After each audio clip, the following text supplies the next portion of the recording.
Olá, povo que se dedica ou pelo menos que se aproxima das africanidades e das negritudes aqui no Brasil.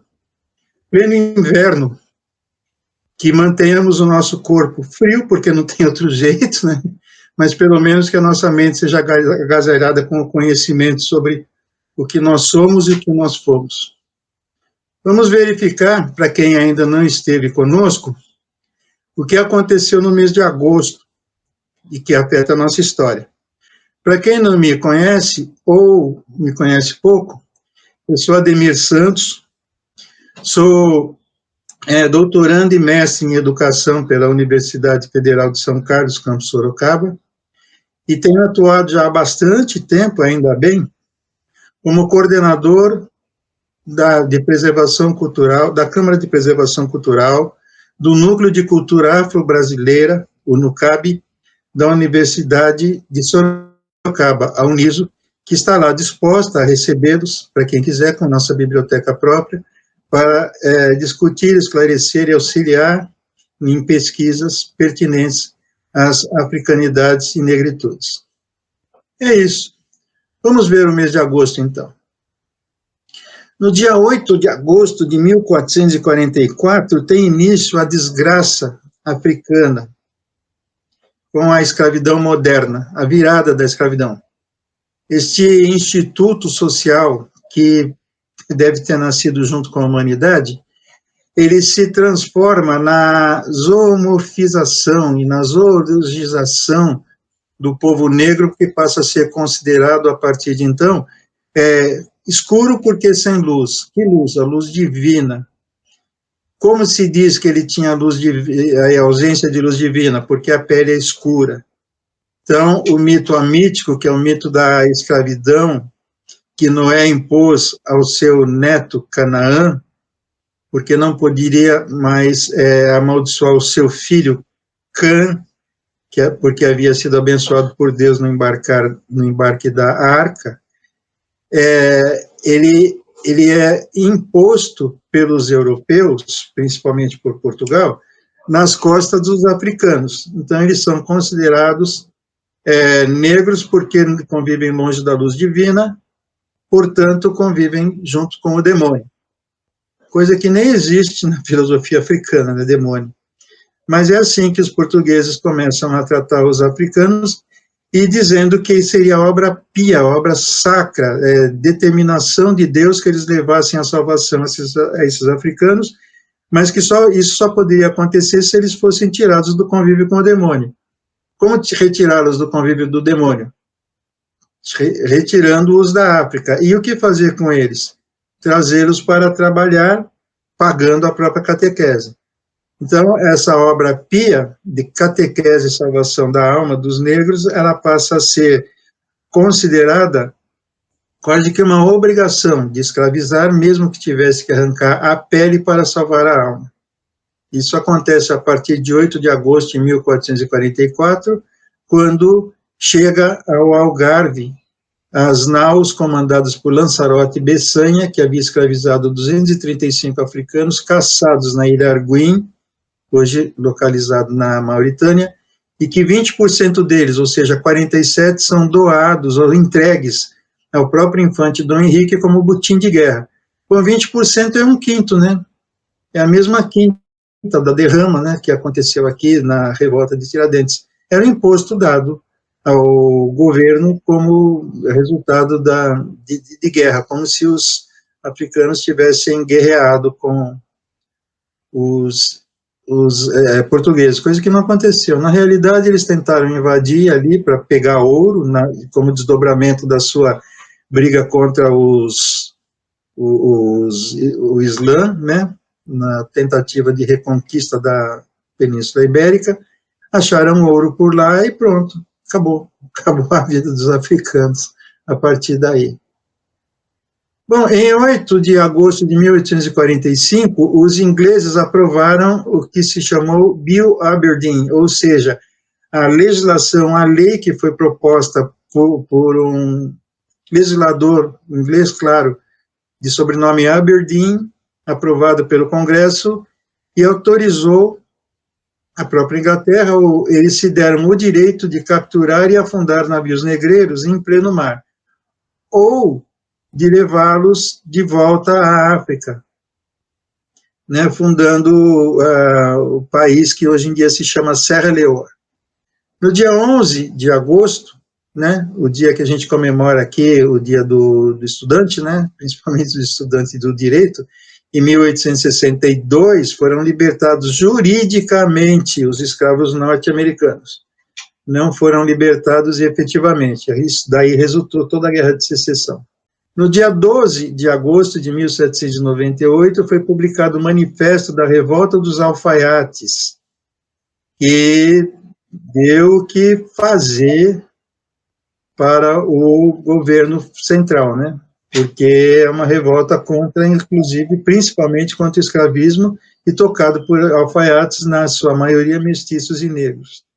Ou negros, né? Mestiços e pretos, vamos dizer assim. Que negro é o termo que abrange tanto os mestiços quanto os pretos. Inclusive, hoje em dia, segundo o IBGE. No dia 15 de agosto, fundação de Sorocaba, né? Em 1960, teve a independência do Congo. Eu acho bom que as pessoas estudem bem a história do Congo sob a colonização, porque a gente fala muito de português, fala muito de inglês, fala muito de francês, mas não fala de belga. E a pior colonização que houve no continente africano, na minha opinião, sem dúvida alguma, foi a colonização do Congo, que foi feita pelos belgas. Se alguém tiver estômago e coragem, leiam o livro chamado O Fantasma do Rei Leopoldo, e vocês vão ver lá as atrocidades. A menor das atrocidades era a seguinte: eles determinavam, nesta época, que é a época de grande demanda da borracha, principalmente pela Goodyear, que os africanos, ali no Congo, né, na floresta do Congo, né, uma floresta quase tão tropical quanto a nossa Amazônia, eles fossem extrair borracha, e davam cota.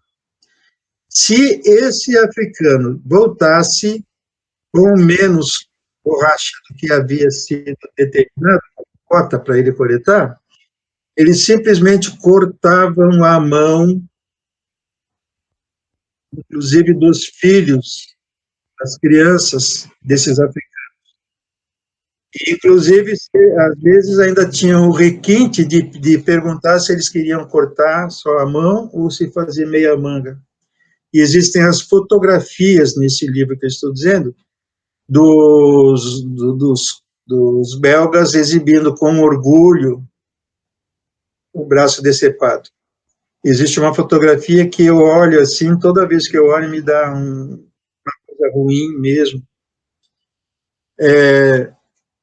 em que tem um africano sentado no chão, com as duas mãos na cabeça, e olhando um montinho preto assim na frente dele, que eram as mãos da filha dele que foram decepadas porque ele não conseguiu colher a borracha na quantidade que havia sido determinada pelos seus colonizadores belgas. Quem tiver estômago e coragem, é o Fantasma do Rei Leopoldo, que chama o livro. Martin Luther King, mas são decorrentes dessa própria atuação de Garvey e de Bois, por exemplo, onde nasce o panafricanismo, onde nasce negritude, esses primeiros movimentos de revolta ou mesmo de confronto do processo escravista, do processo europeu, eurocêntrico, que ainda hoje nos atinge, né? No dia 22 de 1988, foi criada a Fundação Cultural Palmares, nosso instituto federal de grande potência, que está sendo destruído por um dos nossos, não vou dizer irmãos, né? Não dá para chamar aquele cara de irmão, me recuso, inclusive, a dizer o nome. Mas que se saiba que o pai dele é um dos grandes poetas da negritude, tá bom? Então, quando se diz que a árvore ruim, que a árvore boa só dá frutos bons e que a árvore ruim dá frutos ruins, eu acho que ali houve algum espermatozoide estragado, né? Porque sair de um dos nossos grandes poetas uma coisa ruim daquela é difícil de entender. Mas pelo menos quando a gente costuma dizer que os filhos são resultado da educação dos pais, nesse caso, acho que confronta, viu? Porque tá ruim o negócio lá na Fundação Cultural Palmares. E o pai do cara é um dos grandes poetas nossos, que deve ser lido com bastante atenção, inclusive. No dia 24, em 1882, morreu Luiz Gama. Quem não sabe quem foi Luiz Gama, acho bom ver também, não é? Luiz Gama, ele conseguiu, sem ser um advogado formado, ele foi reconhecido como advogado mesmo, agora há pouco tempo, pela OAB. Ele era o que a gente chama de rábula, que na época se podia exercer a advocacia sem ter o título de advogado. E ele libertou um monte de escravos, e numa tirada só dele, me parece que foram 237 escravos que ele conseguiu libertar, ou mais, em uma só ação, porque ele comprovava que eram escravos que haviam sido trazidos para o Brasil depois da proibição de 1850. Esse foi um dos grandes argumentos dele. E ele, que é chamado o Orfeu de Carapinha, tem um livro, inclusive, com esse nome, se alguém quiser, acho bom ler também. Ele, normalmente, ele defendia esses escravos sem cobrar nada, tá bom? Foi conterrâneo de Rui Barbosa, daquela turminha boa. E, bom, não precisa dizer se foi um bom advogado, né? No mesmo dia 24, em 1977, na Colômbia, aconteceu o primeiro Congresso de Cultura Negra das Américas. Acho que não tem muito o que comentar, né? O nome já diz. É um Congresso de Cultura Negra nas Américas que aconteceu na Colômbia. Cultura negra em evidência, ela entra em evidência aí. Filmes sobre isso, e sobre Martin Luther King, uma outra marcha também é bom, tem filme, né? Tem o filme Selma, é bom olhar. Um pouco fantasioso, mas está lá, para a gente poder entender quem foi Martin Luther King e mais o seu entorno também, tá bom? Bom, obrigado pela atenção, espero que não tenha sido muito chato, né? Minha voz, às vezes, eu tenho a impressão que ela é meio monótona, mas é a voz que eu tenho. Se alguém tiver coragem, no mês que vem tem mais, tá bom? Espero que vocês tenham gostado, que se interessem. O Nucab está lá disponível com sua biblioteca e o seu povo todo de pesquisadores.